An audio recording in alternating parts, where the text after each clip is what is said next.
Assalamualaikum warahmatullahi wabarakatuh. Saya Abu Salimi mengucapkan selamat hari Isra Mi'raj 27 Rajab 1446 Hijriah. Hari ini Isra Mi'raj. Apa yang bisa kita ambil hikmah dari peristiwa ini kaitannya dengan leadership and management? Kita simak. Pernah nggak sih teman-teman kalian merasa perjalanan karirnya, perjalanan bisnisnya itu terasa nggak mudah gitu ya? Kayak nggak ringan banget itu ya. Kalau masih mau ke lantai 2, ke lantai 3 di kantor atau di rumah kita masih mending ya. Tapi kalau perjalanan ini rasanya kayak mendaki gunung yang tinggi menjulang, wow, tentu terasa banget ya. Penuh tantangan, penuh kerikil, batu yang cadas luar biasa ya. Dan tentu saja anginnya besar sekali. Nah, angin dan debu ini harus kita tetap maju.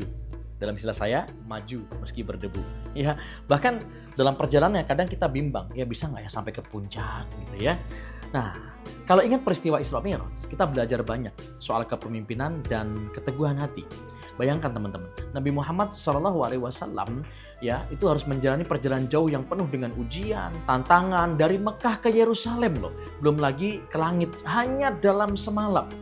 Jadi ini bukan cuma perjalanan fisik ya, tapi juga perjalanan spiritual yang menunjukkan keteguhan, kepercayaan, dan tentu saja visi yang tergambar jelas. Isra Mi'raj mengajarkan kita untuk tetap istiqomah apapun tantangan yang datang. Sekali lagi, maju meski berdebu. Soal kita mau pakai masker, soal kita mau pakai bantuan alat tools-tools yang lain, apapun itu sebenarnya hanyalah alat. Kita mau berstrategi kayak apa, itu hanyalah alat dan memang harus kita pergunakan. Ya, namanya kita punya akal untuk berpikir. Kita punya alat juga kita gunakan dengan sebaik-baiknya. Tapi ada yang penting di sini teman-teman. Ya, dalam bisnis atau bahkan dalam karir kita, ya perjalanan yang panjang dan tidak ringan ya akan terasa mudah kalau kita ini pertama punya tujuan yang jelas. Ya, tujuan yang jelas tentu saja nomor satunya karena kita harus minta ridhonya Allah. Tujuannya harus pertama kali ke sana ya. Nah, peristiwa Isra Mi'raj itu ya kalau bukan karena pengen dapat ridhonya Allah, apalagi yang membuat akhir Rasulullah bisa diberikan banyak pertolongannya dalam perjalanannya ya. Lalu yang kedua, komitmen yang kuat dan tentu saja keteguhan hati. Komitmen dan keteguhan hati ini adalah hal yang paling dasar untuk kita mengarungi perjalanan kehidupan kita, terlebih di karir dan bisnis. Seperti Nabi ya, yang nggak pernah menyerah, kita pun harus terus berjuang, manjada wajada. Fokus aja pada visi kita dan jangan mudah tergoda ya oleh rintangan-rintangan yang ada. Ya, sebagai owner atau anak muda yang sedang meniti karir gitu ya misalkan, ya istiqomah itu adalah kunci ya. Terus berusaha aja walaupun kadang terasa tidak mudah. Ya, saat kita menghadapi ketidakmudahan atau kebuntuan misalkan di pertengahan jalan ya, nah amal yang baik yang kita mengistiqomahkannya itu bisa menjadi wasilah kita loh untuk mendatangkan pertolongan keajaiban Allah Subhanahu wa taala ya. So teman-teman semua ingat ya, perjalanan yang penuh ujian itu akan mengantarkan kita ke puncak yang lebih tinggi. So jangan berhenti, go ahead, terus berjuang dengan penuh semangat dan istiqomah ya. Peristiwa Isra Mi'raj menjadi suatu pengalaman ajaib yang di luar nalar ya, bukan di luar nurul ya, di luar nalar. Di luar nalar manusia ya. Di mana enggak ya dijelaskan pada Quran surat Al-Isra ayat 1 tentang Isra. Ya kan? Nah, ini teman-teman semua di sini pasti familiar ya, yang kalau boleh saya bacakan artinya, Maha Suci Allah yang telah memperjalankan hambanya pada suatu malam dari Masjidil Haram ke Masjidil Aqsa yang telah kami berkahi sekelilingnya, agar kami perlihatkan kepadanya sebagian dari tanda-tanda kebesaran kami. Sesungguhnya dia adalah Maha mendengar lagi Maha mengetahui. Nah, dalam Al-Quran banyak juga tuh kisah-kisah keajaiban yang lainnya. Untuk apa kisah-kisah keajaiban itu ada? Ya, seperti dalam surat Ali Imran ayat 37, kisah tentang Maryam yang mendapatkan makanan di mihrabnya tiba-tiba. Nggak ada GoFood, nggak ada Gojek ya, dan nggak masak, luar biasa ya. Belum lagi Quran surat An-Naml misalkan ayat 39-40, kisah sehingga sana Ratu Balqis yang bisa digeser gitu aja gitu ya. Masya Allah, itu benar-benar ya sebelum mata berkedip loh, luar biasa. Kalau bukan karena keajaiban Allah, impossible ya. Nah, kisah keajaiban tuh ada. Untuk apa? Apakah hanya untuk diceritakan? Tentu enggak ya. Kisah itu ada, keajaiban itu ada untuk ya menunjukkan jika Allah berkehendak pastinya amat mudah memberikan rezeki, solusi, tentu saja tanpa hisab.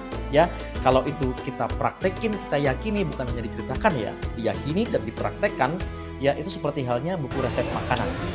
Ya, ditulis karena sudah dibuat masakannya dan terbukti enak, dipraktekkan membuat masakan yang sah. Ya, nah kita manusia sejatinya adalah penduduk surga nih, yang nyasar ke bumi gitu ya, dan sesungguhnya keajaiban itu masih ada sampai saat ini loh.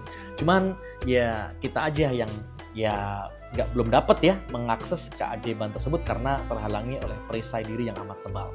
Yes, itu adalah dosa yang menjadi perisai kita. Astagfirullahaladzim wa atubu ilaih. Ya, nah dan tahu nggak teman-teman, dalam Isra Mi'raj 27 Rajab Rasulullah tuh bertemu 300 nabi loh ya. Lalu akhirnya Mi'raj ke langit dengan buraq ya. Buraq ini ya lagi-lagi makhluk Allah yang tentu saja fasilitas dari Allah yang kecepatannya secepat kilat, maka namanya barq atau buraq ya. Nah, peristiwa Mi'raj, kalau tadi Isra, sekarang Mi'raj, dijelaskan pada Quran surat An-Najm ayat 1 sampai 18. Jadi kalau kita coba tadabburi itu ayat, perginya Rasulullah ke Sidratul Muntaha itu membawa pulang perintah Allah, yaitu apa? Sholat. Betul banget ya. Nah, sholat ini jadi hadiah untuk Rasulullah, dan akhirnya kita sebagai umatnya Rasul, sholat ini menjadi sarana kita untuk mengakses pertolongannya Allah. Ya, bukan hanya kita bekerja, berstrategi, lalu membuat sistem dan lain sebagainya, kita gunakan itu sebagai bahan ikhtiar kita, tetapi kita jadikan sholat itu untuk mendatangkan pertolongannya Allah. Ya, nah sholat ini sebagai oleh terbaik yang dibawa Rasul untuk kita umatnya, sebagai jalan untuk kembali ya, untuk sebagai jalan keajaiban ke tempat kita berasal ya, dari langit nih. Isra Mi'raj Rasulullah itu kan secara hakiki, ya kan?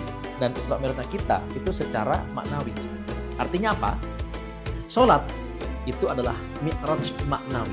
Jadi kalau ditanya jurus keajaiban yang paling utama, kan ada 101 jurus di makna rezeki. Tapi kalau ditanya jurus keajaiban yang paling utama adalah sholat.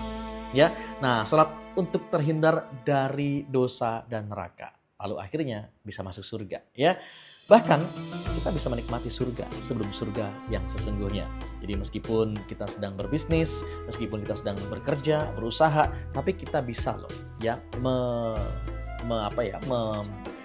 mengerjakannya atau berproses itu dengan sukacita.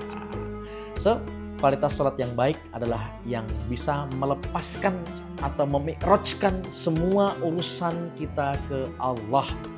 Ya, lepaskan atau bongkar perisai kita ini ya, yang buka perisai rezeki. Kalau kita mau duit yang banyak, rezeki yang banyak, solusi buka perisai, maka kita lepaskan itu semua ya dengan sholat. Lepaskan bahkan segala persoalan yang membuat kegalauan kita itu di hati dengan sholat.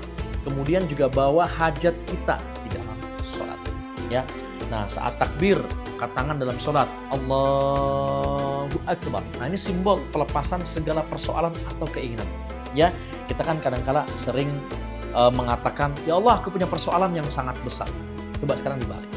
Wahai persoalan, aku punya Allah yang maha besar. Nah, itu bawa tuh dalam takbiratul ihram kita di saat sholat. Ya, biarkan semua urusan Allah yang selesaikan. Nggak perlu dipikirin gimana caranya. Nanti serahkan ya semuanya ke Allah. Allah yang akan menurunkan ya caranya sesuai dengan kehendaknya. Lalu saat kedua tangan sedekap seperti ini, ya. Nah, ini ada simbol ketenangan. Ingat, rezeki datang saat hati kita tenang. Nah, ini simbol ketenangan nih. Seperti halnya bayi yang didekap atau digendong oleh ibunya.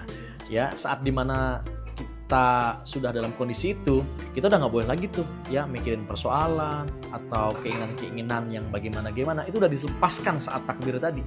Jadi ketika sudah dilepaskan ke Allah, jangan diambil lagi ya. Nah, begitu dan seterusnya. Ya, dalam ritual kita sholat, rukuk, sujud, seperti halnya sujud itu simbol pengakuan dosa. Ya, rasakan kehinaan diri dan kerendahan diri di hadapan Allah Subhanahu wa taala. Di mana saat itu pikiran logika kita itu jauh lebih hina ya. Kenapa? Ya karena ada dubur di atasnya. Ini menandakan apa? Kita terbatas. Logika kita terbatas, tapi keajaiban Allah tiada batas. Ya. Nah, kita akan menjadi pendosa itu kalau kita kayak mengambil semua persoalan itu digenggam sendiri gitu ya. Kita nggak menyerahkannya kepada Allah Subhanahu wa taala. Nah, pada saat kita genggam, Allah tutup solusi. Pada saat kita lepaskan, Allah buka solusi. Dan keajaiban datang untuk hati yang tenang, kelapangan rizki bagi hati yang lapang.